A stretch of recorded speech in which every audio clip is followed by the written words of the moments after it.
Today we'll be installing the Z-Broz Intense Series Radius Rod Kit for 2024 Maverick R.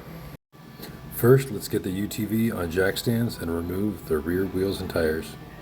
To start, you'll need a 21mm open-end wrench, a 21mm socket, and some MAP gas. We're going to be heating up the nuts to help get them out of the car. Using your MAP gas, aim it directly at the nut. Can-Am uses a yellow assembly Loctite that is very stubborn. Make sure you're not hitting the diff, the CV guard, or any other sensitive components towards the back of the car. Hold the heat on there for about 10 to 15 seconds, just enough to liquefy the Loctite. A second set of hands definitely helps. Using the open-end wrench, you want to provide a little bit of security to that nut, as a 1/2-inch impact can rip the weld nut clean out of the factory plates. Moving to the outside of the spindle, you're going to need a 19mm wrench, needle nose pliers, and then two 21mm sockets. We're going to start with the toe link, getting that free and ready. Next, we're going to take those needle nose pliers and remove this cotter pin, and then a 19mm wrench to remove the nut and free up the ball joint. To get some room to this ball joint, we're going to remove the lower radius rod with the 21mm sockets, then hammer the spindle to free up the tapered joint. Now with the driver's side disassembled, you can move to the passenger side and mirror the entire procedure.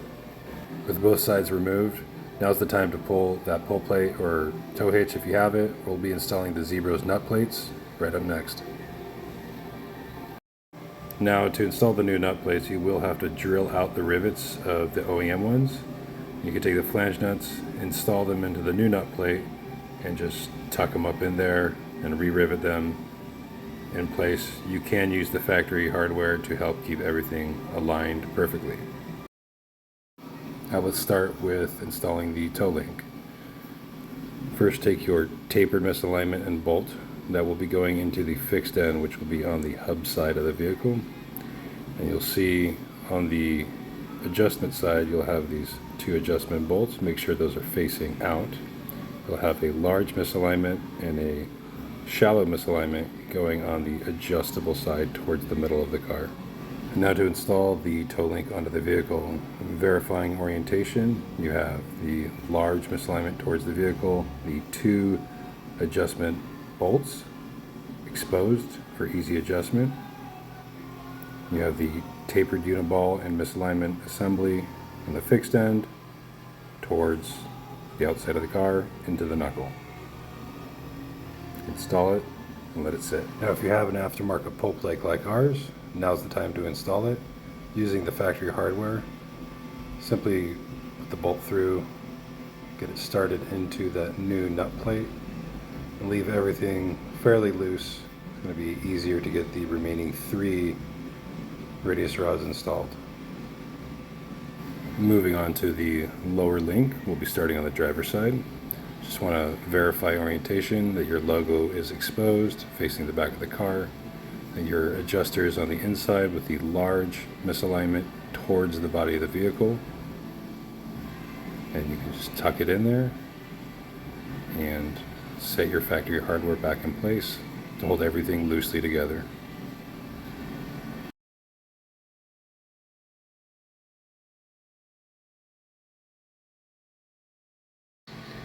Getting it aligned with the arm assembly might be a little challenge. We ended up using a floor jack and a alignment tool to help get everything in place.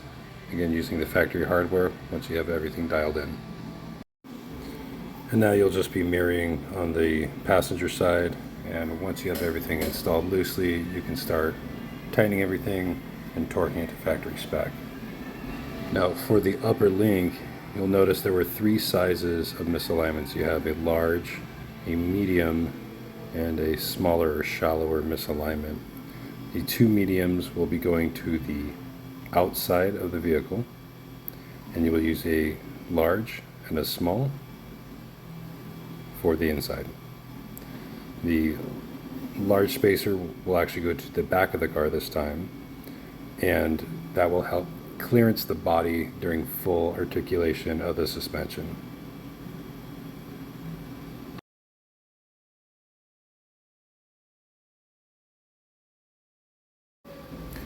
Now, Z-Broz does include these rubber O-rings that you can install between the uniballs and the misalignments. If you choose to omit them, it's easier to keep these things oiled and greased without them in the way. To remove the upper radius rod, you will likely need a wobble bit with your 21mm socket and a 21mm open-end wrench.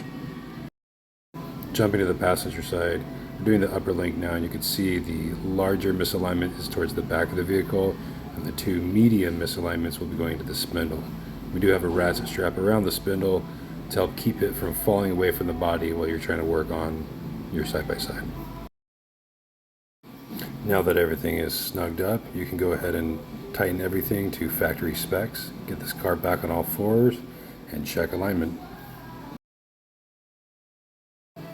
We do recommend moving the car forward and backward to let the suspension settle before you check alignment of your newly installed radius rods. After alignment, make sure you tag us in your photos.